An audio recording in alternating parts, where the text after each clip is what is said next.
नमस्कार साथियों।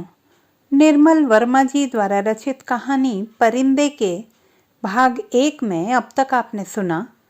कहानी की नायिका लतिका कॉन्वेंट के स्कूल के हॉस्टल के रंगीन वातावरण में भी अकेलेपन की त्रासदी को भुगत रही है। पिछले 2-3 वर्षों से वह स्कूल में छुट्टियां होने पर भी हॉस्टल में ही रुक जाती है, कहीं नहीं जाती।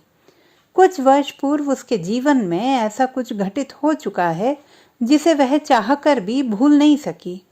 कुमाऊं रेजिमेंट के कप्तान गिरीश नेगी से लतिका ने प्रेम किया था। उनके साथ गुजारे दिनों की स्मृतियों को ही अपने साथी बनाकर वह कॉन्वेंट स्कूल में नौकरी करते हुए अपने दिन बिता रही है। मिस्टर यूबर्ट लतिका की ओर आकर्षित हैं। वहीं लतिका के अचेतन मन में भी ह्यूबर्ट के प्रति सहानुभूति और आकर्षण है। फादर एलमंड के मन में लतिका तथा डॉक्टर मुखर्जी के छुट्टियों में हॉस्टल में रुकने को लेकर दुराग्रह है। अब आगे। ह्यूबर्ट जब चैपल से बाहर निकला तो उसकी आंखें चकाचौंधी हो गईं। उसे लगा जैसे किसी ने अचानक ढेर सी चमकीली उछलती हुई रोशनी मुट्ठी में भरकर उसकी आंखों में झोंक दी हो। पियानो के संगीत के सुर रुई के छुई मुई रेशों की भांति अब तक उसके मस्तिष्क की थकी मांदी नसों पर फड़फड़ा रहे थे। वह काफी थक गया था। पियानो बजाने से फेफड़ों पर हमेशा भारी दबाव पड़ता है। दिल की धड़कन तेज हो जाती थी। उसे लगता था कि संगीत के एक नोट को दूसरे नोट में उतारने के प्रयत्न में वह एक अंधेरी खाई पार कर रहा है। आज चैपल में मैंने जो महसूस किया वह कितना रहस्यमय, कितना विचित्र था, ह्यूबर्ट ने सोचा। मुझे लगा कि पियानो का हर नोट चिरंतन खामोशी की अंधेरी खोह में निकलकर बाहर फैली नीली धुंध को काटता तराशता हुआ एक भूला सा अर्थ खींच लाता है। गिरता हुआ हर पोज एक छोटी सी मौत है, मानो घने छायादार वृक्षों की कांपती छायाओं में कोई पगडंडी गुम हो गई हो। एक छोटी सी मौत जो आने वाले सुरों को अपनी बची खुची गूंजों की सांसें समर्पित कर जाती है, जो मर जाती है किंतु मिट नहीं पाती। मिटती नहीं, इसलिए मरकर भी जीवित है और दूसरे सुरों में लय हो जाती है। डॉक्टर, क्या मृत्यु ऐसे ही आती है? अगर मैं डॉक्टर से पूछूं तो वह हंसकर टाल देगा। मुझे लगता है वह पिछले कई दिनों से कोई बात छिपा रहा है। उसकी हंसी में जो सहानुभूति का भाव होता है वह मुझे अच्छा नहीं लगता। आज उसने मुझे स्पेशल सर्विस में आने से रोका था। कारण पूछने पर वह चुप रहा। कौन सी ऐसी बात है जिसे मुझसे कहने में डॉक्टर कतराता है? शायद मैं शक्की मिजाज होता जा रहा हूँ। और बात कुछ भी नहीं है। ह्यूबर्ट ने देखा कि लड़कियों की कतार स्कूल से हॉस्टल जाने वाली सड़क पर नीचे उतरती जा रही है।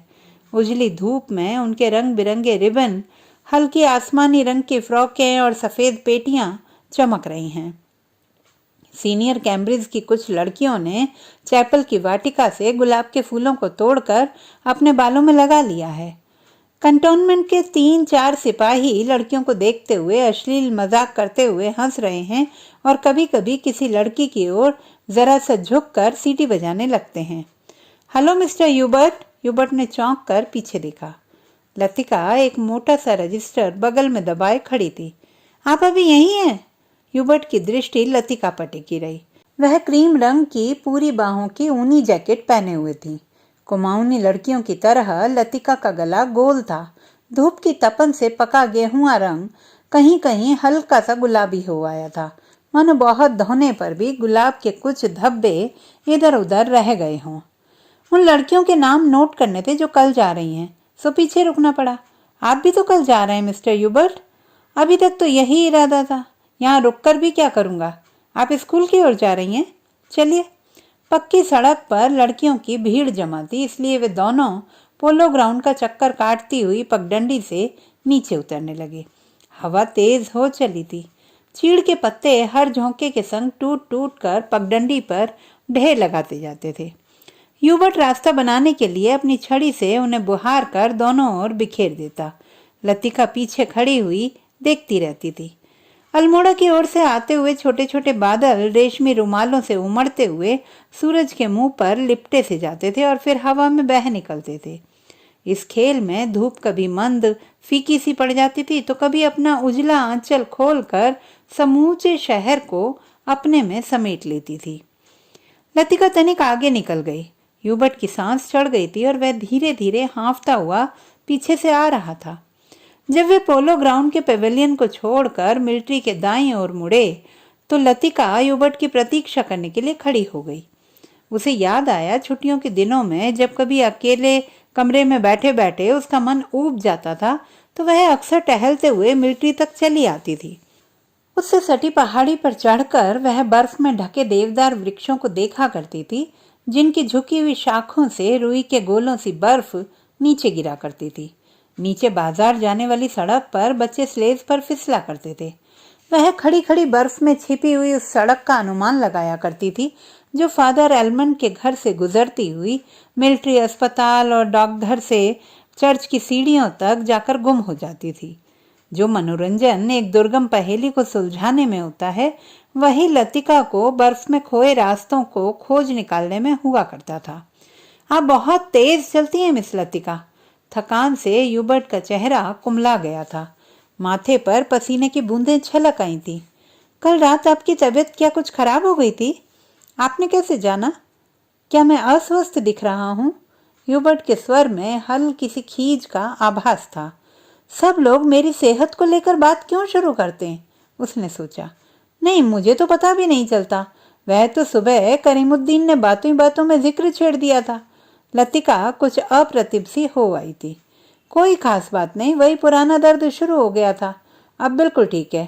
अपने कथन की पुष्टि के लिए ह्यूबर्ट छाती सीधी करके तेज कदम बढ़ाने लगा। डॉक्टर मुखर्जी को दिखलाया था? वह सुबह आए थे। उनकी बात कुछ समझ में नहीं आती। हमेशा दो बातें एक दूसरे से उल्टी कहते हैं। कहते थे कि इस बार मुझे 6-7 महीने की छुट्टी लेकर आराम करना चाहिए, लेकिन अगर मैं ठीक हूं तो भला इसकी क्या जरूरत है? ह्यूबर्ट के स्वर में व्यथा की छाया लतिका से छिपी न रह सकी। बात को टालते हुए उसने कहा, आप तो नाहक चिंता करते हैं मिस्टर ह्यूबर्ट। आजकल मौसम बदल रहा है, अच्छे भले आदमी तक बीमार हो जाते हैं। ह्यूबर्ट का चेहरा प्रसन्नता में दमकने लगा। उसने लतिका को ध्यान से देखा। वह अपने दिल का संशय मिटाने के लिए निश्चिंत हो जाना चाहता था कि कहीं लतिका उसे केवल दिलासा देने के लिए तो झूठ नहीं बोल रही। यही तो मैं सोच रहा था मिस लतिका। डॉक्टर की सलाह सुनकर तो मैं डर ही गया। भला 6 महीने की छुट्टी लेकर मैं अकेला क्या करूंगा? स्कूल में तो बच्चों के संग मन लगा रहता है। सच पूछो तो दिल्ली में ये 2 महीनों की छुट्टियां दूभर हो जाती हैं। मिस्टर ह्यूबर्ट, कल आप दिल्ली जा रहे हैं? लतिका चलते चलते हठात ठिठक गई। सामने पोलो ग्राउंड फैला था, जिसके दूसरी ओर मिलिट्री की ट्रकें कंटोनमेंट एरिया की ओर जा रही थीं। ह्यूबर्ट को लगा जैसे लतिका की आंखें अंधमुंदी सी खुली रह गई हैं, मानो पलकों पर एक पुराना भूला सा सपना सरक आया है। मिस्टर ह्यूबर्ट, आप दिल्ली जा रहे हैं? इस बार लतिका ने प्रश्न नहीं दोहराया। उसके स्वर में केवल एक असीम दूरी का भाव घेर आया था। बहुत अरसा पहले मैं भी दिल्ली गई थी मिस्टर ह्यूबर्ट। तब मैं बहुत छोटी थी। न जाने कितने बरस बीत गए। हमारी मौसी का ब्याह वहीं हुआ था। बहुत सी चीजें देखी थी, लेकिन अब तो सब कुछ धुंधला सा पड़ गया है। इतना याद है कि हम कुतुब पर चढ़े थे। सबसे ऊंची मंजिल से हमने नीचे झांका था। न जाने कैसा लगा था। नीचे चलते हुए आदमी चाबी भरे खिलौने से लगते थे। हमने ऊपर से उन पर मूंगफलियां फेंकी थी, लेकिन हम बहुत निराश हुए थे क्योंकि उनमें से किसी ने हमारी तरफ नहीं देखा। शायद माँ ने मुझे डांटा था और मैं सिर्फ नीचे झांकते हुए बहुत डर गई थी। सुना है अब तो दिल्ली इतना बदल गया है कि पहचाना ही नहीं जाता। वे दोनों फिर चलने लगे। हवा का वेग ढीला पड़ने लगा। उड़ते हुए बादल अब सुस्ताने से लगे थे। उनकी छायाएं नंदा देवी और पंचमूली की पहाड़ियों पर गिर रही थी। स्कूल के पास पहुंचते पहुंचते चीड़ के पेड़ पीछे छूट गए। कहीं कहीं खुबानी के पेड़ों के आसपास बुरुंस के लाल फूल धूप में चमक जाते थे। स्कूल तक आने में उन्होंने पोलो ग्राउंड का लंबा चक्कर लगा दिया था। मिस लतिका, आप कहीं छुट्टियों में जाती क्यों नहीं? सर्दियों में तो यहाँ सब कुछ वीरान हो जाता होगा। अब मुझे यहाँ अच्छा लगता है, लतिका ने कहा। पहले साल अकेलापन कुछ अखरा था, अब आदी हो गई हूँ। क्रिसमस से एक रात पहले क्लब में डांस होता है, लॉटरी डाली जाती है और रात को देर तक नाच गाना होता रहता है। नए साल के दिन कुमाऊं रेजिमेंट की ओर से परेड ग्राउंड में कार्निवल किया जाता है। बर्फ पर स्केटिंग होती है। रंग बिरंगे गुब्बारों के नीचे फौजी बैंड बजता है। फौजी अफसर फैंसी ड्रेस में भाग लेते हैं। हर साल ऐसा ही होता है मिस्टर ह्यूबर्ट। फिर कुछ दिन बाद विंटर स्पोर्ट्स के लिए अंग्रेज टूरिस्ट आते हैं। हर साल मैं उनसे परिचित होती हूँ। वापस लौटते हुए वे हमेशा वादा करते हैं कि अगले साल भी आएंगे, पर मैं जानती हूँ कि वे नहीं आएंगे। वे भी जानते हैं कि वे नहीं आएंगे। फिर भी हमारी दोस्ती में कोई अंतर नहीं पड़ता। फिर कुछ दिनों बाद पहाड़ों पर बर्फ पिघलने लगती है।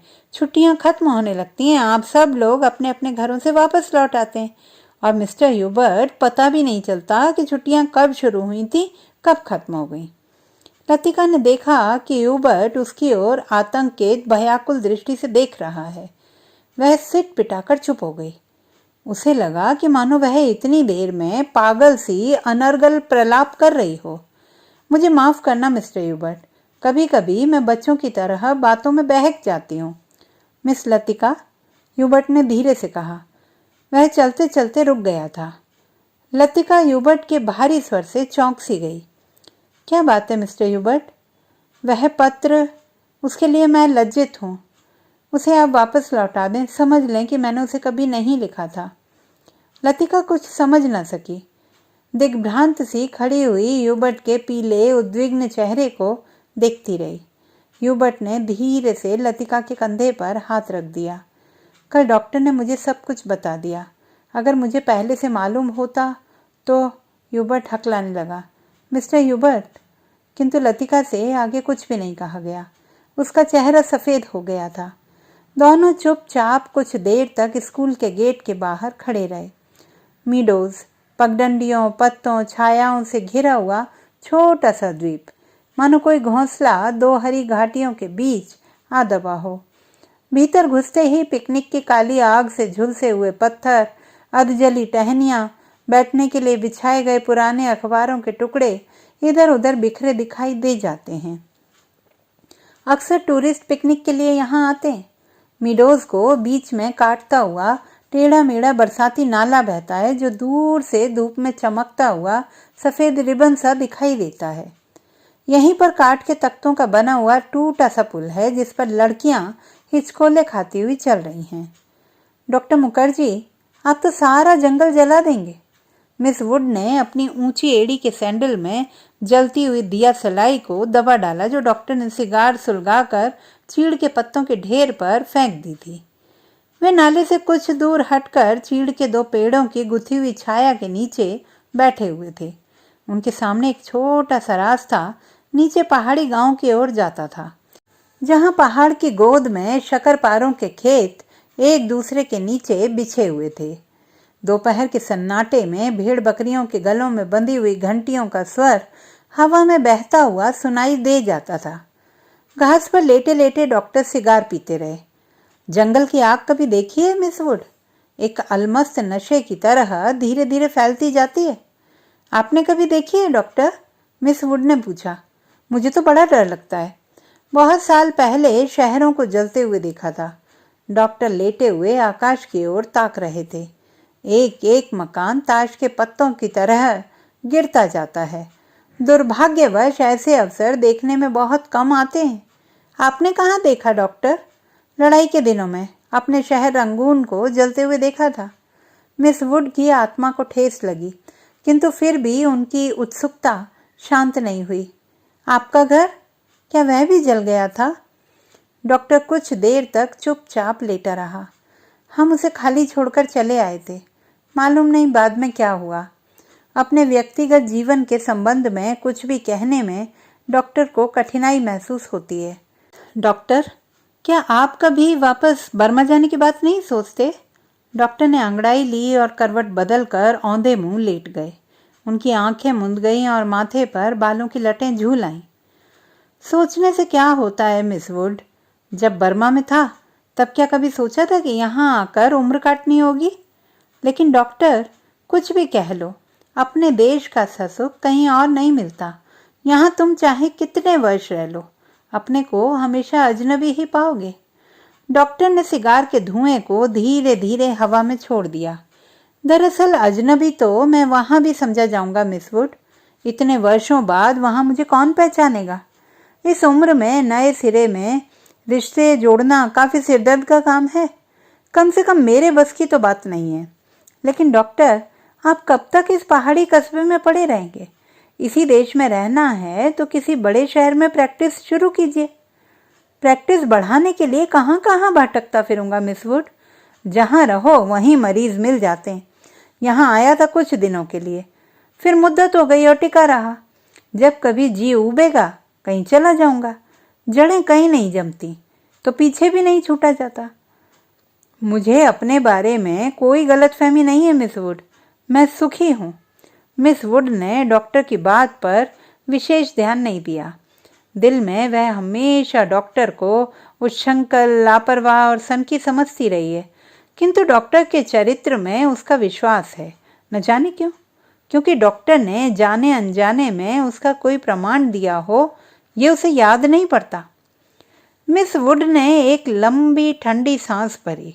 वह हमेशा यह सोचती थी कि यदि डॉक्टर इतना आलसी और लापरवाह न होता तो अपनी योग्यता के बल पर काफी चमक सकता था। इसीलिए उन्हें डॉक्टर पर क्रोध भी आता था और दुख भी होता था। मिस वुड ने अपने बैग से ऊन का गोला और सलाइयां निकाली। फिर उसके नीचे से अखबार में लिपटा हुआ चौड़ा कॉफी का डिब्बा उठाया, जिसमें अंडों की सैंडविचें और हैमबर्गर दबे हुए थे। थर्मस से प्यालों में कॉफी उंडेलते मिस वुड ने कहा, डॉक्टर, कॉफी ठंडी हो रही है। डॉक्टर लेटे लेटे बुड़बुड़ाया। मिस वुड ने नीचे झुककर देखा।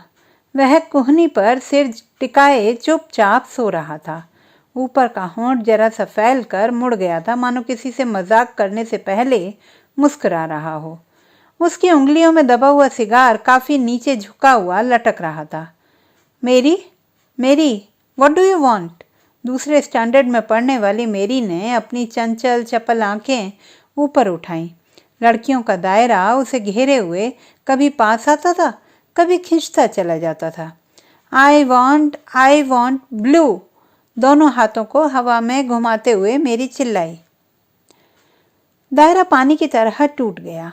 सब लड़कियां एक दूसरे पर गिरती पड़ती किसी नीली वस्तु को छूने के लिए भाग दौड़ करने लगी।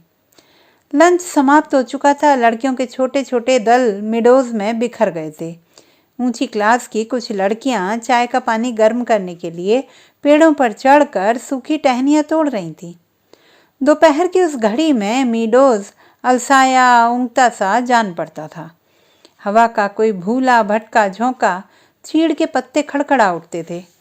कभी कोई पक्षी अपनी सुस्ती मिटाने झाड़ियों से उड़कर नाले के किनारे बैठ जाता था तो पानी में सिर डुबोता था, फिर ऊब कर हवा में 2-4 निरुद्देश्य चक्कर काट कर दोबारा झाड़ियों में दुबक जाता था। किंतु जंगल की खामोशी शायद कभी चुप नहीं रहती। गहरी नींद में डूबी सपनों सी कुछ आवाजें नीरवता के हल्के झीने पर्दे पर सलवटें बिछा जाती हैं। मूक लहरों सी हवा में तिड़ती हैं, मानो कोई दबे पांव झांक कर अदृश्य संकेत कर जाता है, देखो मैं यहाँ हूँ। लतिका ने जूली के बॉब हेयर को सहलाते हुए कहा था, तुम्हें कल रात बुलाया था। मैडम, मैं गई थी, आप अपने कमरे में नहीं थी। लतिका को याद आया कि कल रात वह डॉक्टर के कमरे के टेरेस पर देर तक बैठी रही थी और भीतर ह्यूबर्ट पियानो पर शोपा का नॉक्टर्न बजा रहा था। जूली, तुमसे कुछ पूछना था। उसे लगा वह जूली की आंखों से अपने को बचा रही है। जूली ने अपना चेहरा ऊपर उठाया। उसकी भूरी आंखों से कौतूहल झांक रहा था। तुम ऑफिसर्स मैस में किसी को जानती हो? जूली ने अनिश्चित भाव से सिर हिलाया। लतिका कुछ देर तक जूली को अपलक घूरती रही। जूली, मुझे विश्वास है तुम झूठ नहीं बोलोगी। कुछ क्षण पहले जूली की आंखों में जो कौतूहल था वह भय में परिणत होने लगा। लतिका ने अपनी जैकेट की जेब से एक नीला लिफाफा निकालकर जूली की गोद में फेंक दिया। ये किसकी चिट्ठी है? जूली ने लिफाफा उठाने के लिए हाथ बढ़ाया, किंतु फिर एक क्षण के लिए उसका हाथ कांप कर ठिठक गया। लिफाफे पर उसका नाम और हॉस्टल का पता लिखा हुआ था। थैंक यू मैडम, मेरे भाई का पत्र है, वह झांसी में रहते हैं। जूली ने घबराहट में लिफाफे को अपनी स्कर्ट की तहों में छिपा लिया। जूली, जरा मुझे लिफाफा दिखलाओ। लतिका का स्वर तीखा कर्कश सा हो आया। जूली ने अनमने भाव से लतिका को पत्र दे दिया। तुम्हारे भाई झांसी में रहते हैं? जूली इस बार कुछ नहीं बोली। उसकी उद्भ्रांत उखड़ी सी आंखें लतिका को देखती रहीं।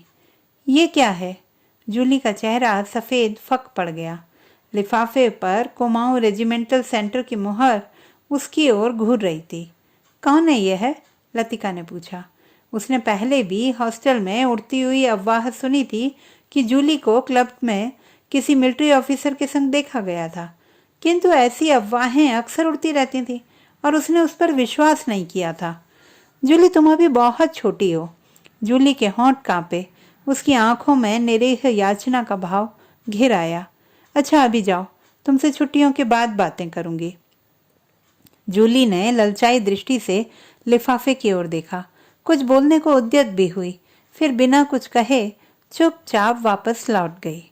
लतिका देर तक जूली को देखती रही, जब तक वह आंखों से ओझल नहीं हो गई। क्या मैं किसी खूसट बुढ़िया से कम हूं? अपने अभाव का बदला क्या मैं दूसरों से ले रही हूं? शायद, कौन जाने, शायद जूली का यह प्रथम परिचय हो, उस अनुभूति से जिसे कोई भी लड़की बड़े चाव से संजो कर संभाल कर अपने में छिपाए रहती है। एक अनिर्वचनीय सुख जो पीड़ा लिए है, पीड़ा और सुख को डुबोती हुई उमड़ते ज्वार की खुमारी जो दोनों को अपने में समो लेती है। एक दर्द जो आनंद से उपजा है और पीड़ा देता है। यहीं इसी देवदार के नीचे उसे भी यही लगा था जब गिरीश ने पूछा था, तुम चुप क्यों हो? वह आंखें मूंदे सोच रही थी। सोच कहाँ रही थी, जी रही थी उस क्षण को जो भय और विस्मय के बीच भिंचा था। बहका सा पागल क्षण। वह अभी पीछे मुड़ेगी तो गिरीश की नर्वस मुस्कुराहट दिखाई दे जाएगी। उस दिन से आज दोपहर तक का अतीत एक दुस्वप्न की मानिंद टूट जाएगा। वहीं देवदार है जिस पर उसने अपने बालों के क्लिप से गिरीश का नाम लिखा था। पेड़ की छाल उतरती नहीं थी, क्लिप टूट टूट जाता था। तब गिरीश ने अपने नाम के नीचे उसका नाम लिखा था। जब कभी कोई अक्षर बिगड़कर टेढ़ा मेढ़ा हो जाता था तब वह हंसती थी और गिरीश का कांपता हाथ और भी कांप जाता था। लतिका को लगा कि वह जो याद करती है वही भूलना भी चाहती है, लेकिन जब सचमुच भूलने लगती है तब उसे भय लगता है कि जैसे कोई उसकी किसी चीज को उसके हाथों से छीने लिए जा रहा है, ऐसा कुछ जो सदा के लिए खो जाएगा। बचपन में जब कभी वह अपने किसी खिलौने को खो देती थी तो वह गुमसुम सी होकर सोचा करती थी, कहाँ रख दिया मैंने?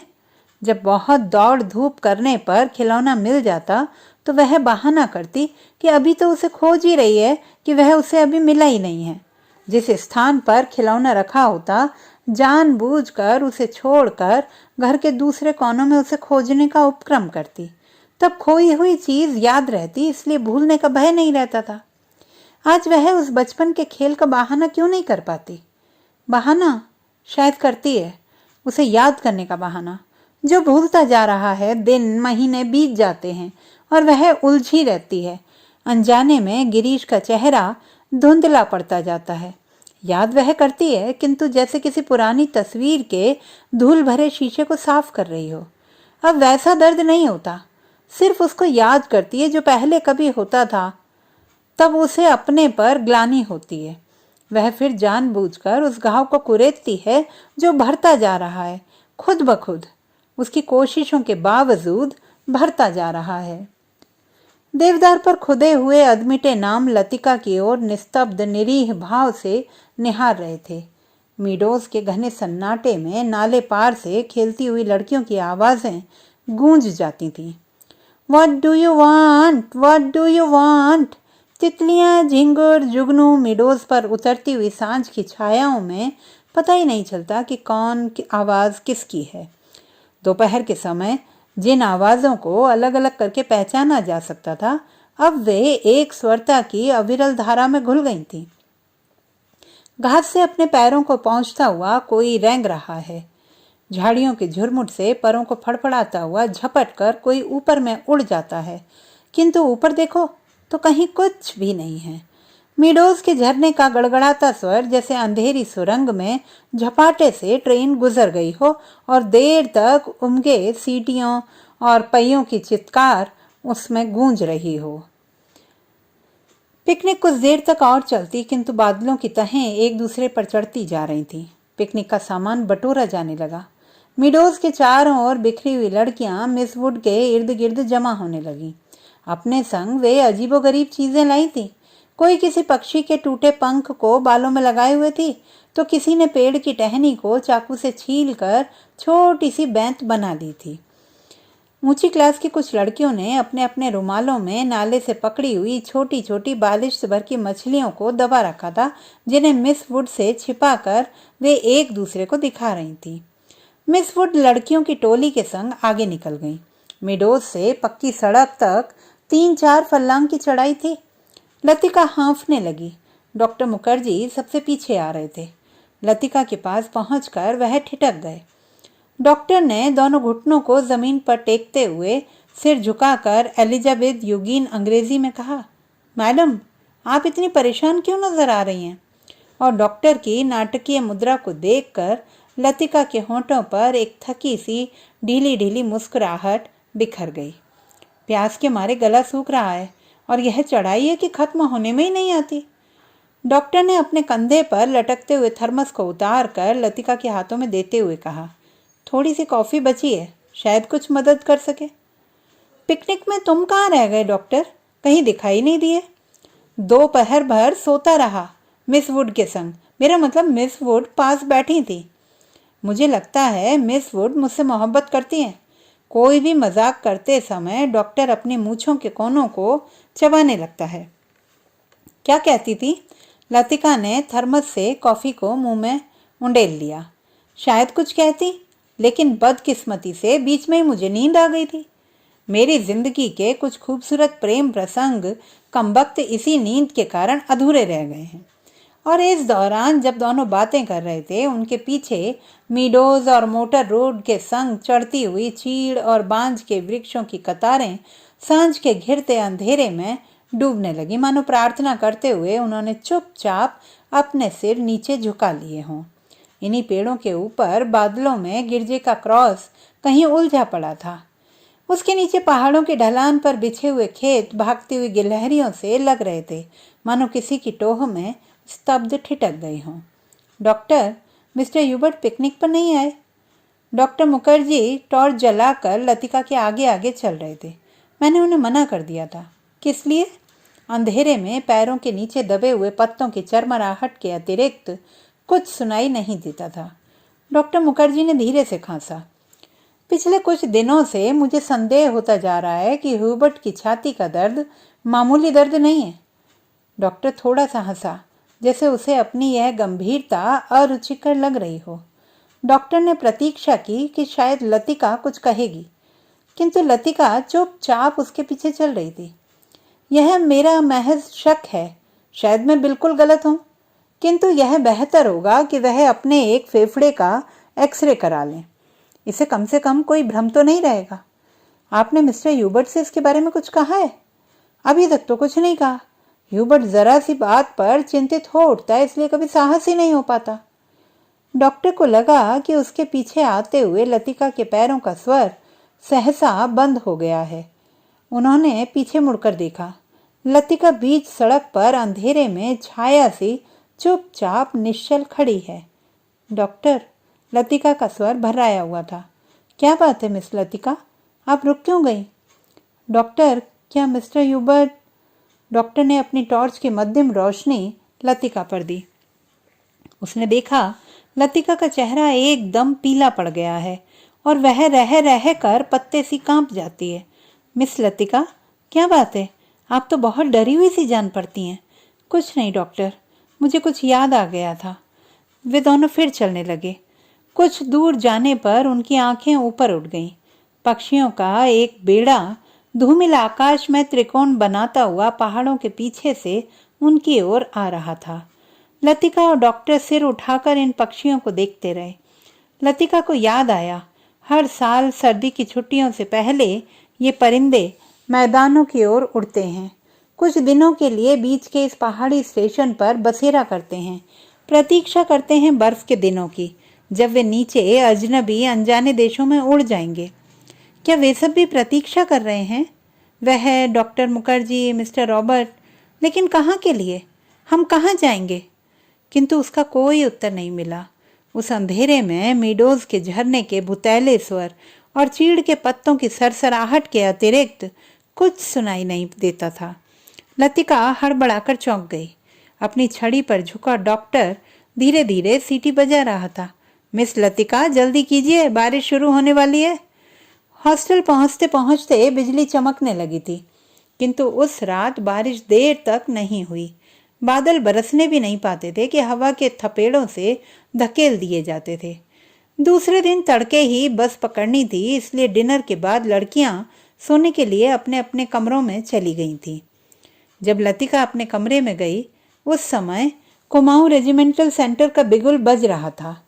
उसके कमरे में करीमुद्दीन कोई पहाड़ी धुन गुनगुनाता हुआ लैंप में गैस पंप कर रहा था। लतिका उन्हीं कपड़ों में तकिए को दोहरा करके लेट गई। करीमुद्दीन ने उड़ती हुई निगाह से लतिका को देखा, फिर अपने काम में लग गया। पिकनिक कैसी रही मेम साहब? तुम क्यों नहीं आए? सब लड़कियां तुम्हें ही पूछ रही थी। लतिका को लगा कि दिन भर की थकान धीरे धीरे उसके शरीर की पसलियों पर चिपटती जा रही है। अनायास उसकी आंखें नींद के बोझ से झपकने लगी। मैं चला आता तो ह्यूबर्ट साहब की तीमारदारी कौन करता? दिन भर उनके बिस्तरे से सटा हुआ बैठा रहा और अब वह गायब हो गए।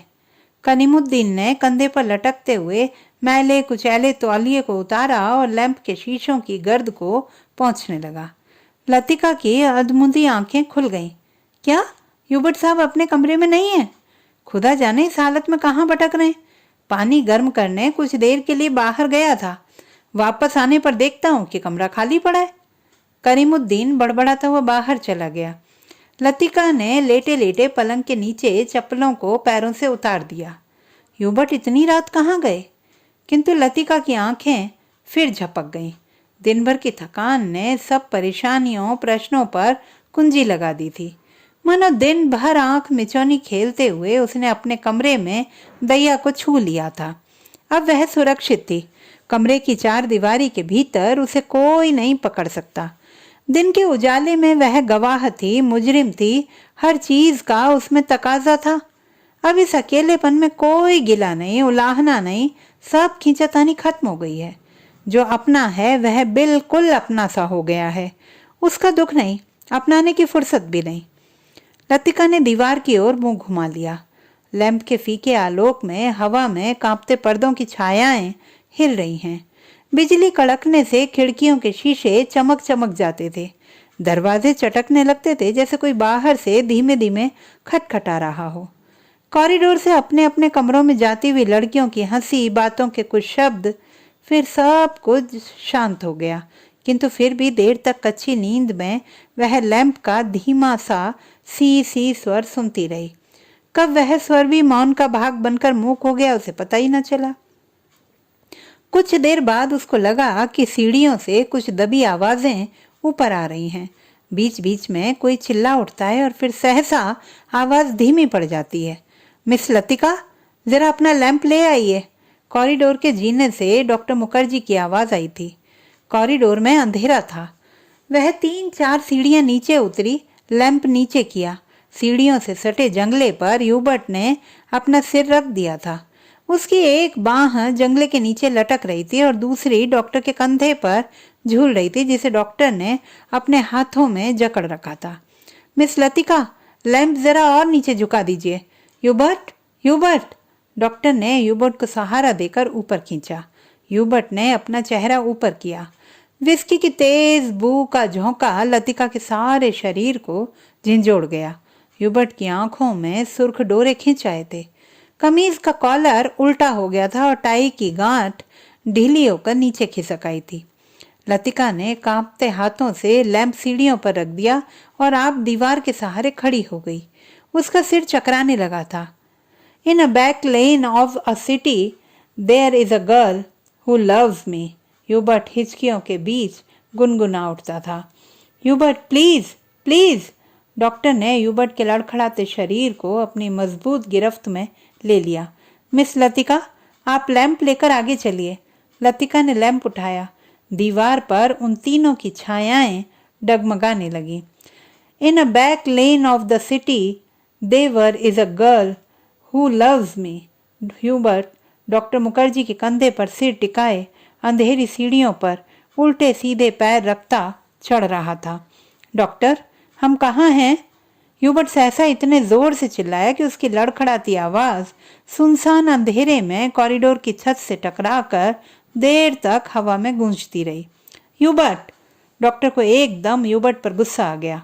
फिर अपने गुस्से पर ही उसे खींच सी आई और वह ह्यूबर्ट की पीठ थपथपाने लगा। कुछ बात नहीं है ह्यूबर्ट डियर, तुम सिर्फ थक गए हो।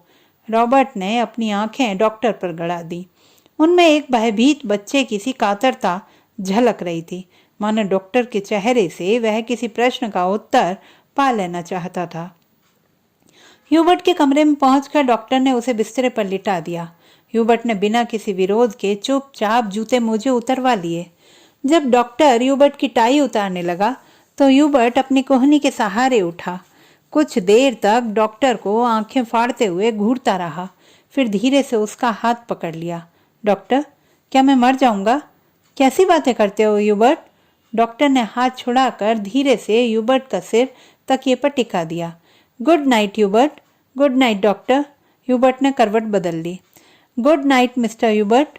लतिका का स्वर सिहर गया, किंतु ह्यूबर्ट ने कोई उत्तर नहीं दिया। करवट बदलते ही उसे नींद आ गई थी। कॉरिडोर में वापस आकर डॉक्टर मुखर्जी रेलिंग के सामने खड़े हो गए। हवा के तेज झोंकों से आकाश में फैले बादलों की परतें जब कभी इकहरी हो जाती तब उनके पीछे से चांदनी बुझती हुई आग के धुएं सी आसपास की पहाड़ियों पर फैल जाती थी। आपको मिस्टर ह्यूबर्ट कहाँ मिले? लतिका कॉरिडोर के दूसरे कोने में रेलिंग पर झुकी हुई थी। क्लब के बार में उन्हें देखा था। मैं न पहुंचता तो न जाने कब तक बैठे रहते। डॉक्टर मुखर्जी ने सिगरेट जलाई। उन्हें अभी 1-2 मरीजों के घर जाना था। कुछ देर तक उन्हें टाल देने के इरादे से वह कॉरिडोर में खड़े रहे। नीचे अपने क्वार्टर में बैठा हुआ करीमुद्दीन माउथ आर्गन पर कोई पुरानी फिल्मी धुन बजा रहा था। आज दिन भर बादल छाए रहे, लेकिन खुलकर बारिश नहीं हुई। क्रिसमस तक शायद मौसम ऐसा ही रहेगा। कुछ देर तक दोनों चुपचाप खड़े रहे। कॉन्वेंट स्कूल के बाहर फैले लॉन से झिंगरों का अनवरत स्वर चारों ओर फैली निस्तब्धता को और भी अधिक घना बना रहा था। कभी कभी ऊपर मोटर रोड पर किसी कुत्ते की रिरियाहट सुनाई पड़ जाती थी। डॉक्टर, कल रात आपने मिस्टर ह्यूबर्ट से कुछ कहा था मेरे बारे में, वही जो सब लोग जानते हैं, और ह्यूबर्ट जिसे जानना चाहिए था लेकिन नहीं जानता था। डॉक्टर ने लतिका की ओर देखा। वह जड़वत अविचलित रेलिंग पर झुकी हुई थी। वैसे हम सब की अपनी अपनी जिद होती है, कोई छोड़ देता है, कोई आखिर तक उससे चिपका रहता है। डॉक्टर मुखर्जी अंधेरे में मुस्कुराए। उनकी मुस्कुराहट में सूखा सा विरक्ति का भाव भरा हुआ था। कभी कभी मैं सोचता हूँ मिस लतिका, किसी चीज को न जानना यदि गलत है तो जानबूझकर न भूल पाना, हमेशा जोंक की तरह उससे चिपटे रहना, यह भी गलत है। बर्मा से आते हुए जब मेरी पत्नी की मृत्यु हुई थी, मुझे अपनी जिंदगी बेकार सी लगने लगी थी। आज इस बात को अरसा गुजर गया और जैसा आप देखती हैं मैं जी रहा हूँ। उम्मीद है कि काफी अरसा और जीऊंगा। जिंदगी काफी दिलचस्प लगती है और यदि उम्र की मजबूरी ना होती तो शायद मैं दूसरी शादी करने में भी ना हिचकता। इसके बावजूद कौन कह सकता है कि मैं अपनी पत्नी से प्रेम नहीं करता था? आज भी करता हूँ।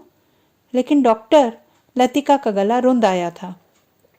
क्या मिस लतिका? डॉक्टर, सब कुछ होने के बावजूद वह क्या चीज है जो हमें चलाए चलती है? हम रुकते हैं तो भी अपने रेले में वह हमें घसीट ले जाती है। लतिका को लगा कि वह जो कहना चाह रही है कह नहीं पा रही है, जैसे अंधेरे में कुछ खो गया है जो मिल नहीं पा रहा है, शायद कभी नहीं मिल पाएगा। यह तो आपको फादर एलमंड ही बता सकेंगे मिस लतिका।